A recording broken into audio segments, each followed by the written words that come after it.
സ്റ്റാൻഡിൽ കിടന്നിട്ട് ഓട്ടോ ഒന്നുമില്ലല്ലോ. ബസ് സ്റ്റാൻഡിൽ കയറി ആളെ പറക്കിക്കൊണ്ട് പോയാലോ? ഇന്ന് KSRTC ഇല്ലെന്ന് പറയാം. നമുക്കെന്നാ കുറച്ച് സ്റ്റാൻഡിൽ നിന്ന് കുറച്ച് ആൾക്കാരെ പറക്കാം.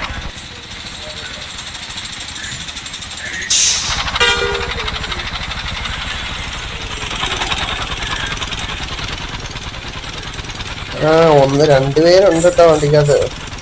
കുഴപ്പമില്ല, നമുക്ക് ഒരാളെയും കൂടെ കയറ്റാം. ഇന്ന് സ്റ്റാൻഡ് ബസ്സില്ല. കയറുന്നവരൊക്കെ കയറിക്കോട്ടോ. ബസ്സില്ല, കയറുന്നവരൊക്കെ കയറിക്കോ. ഓക്കെ ഓക്കെ, ഇത്രമേൽ മതി.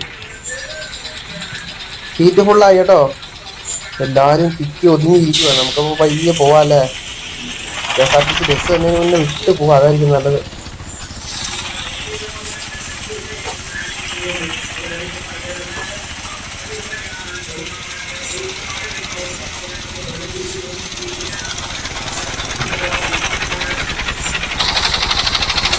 പറപ്പിച്ചു വിടുവാപ്പാ. വീഡിയോ ഇഷ്ടപ്പെട്ട ചാനൽ സബ്സ്ക്രൈബ് ചെയ്യാൻ മറക്കല്ലേ.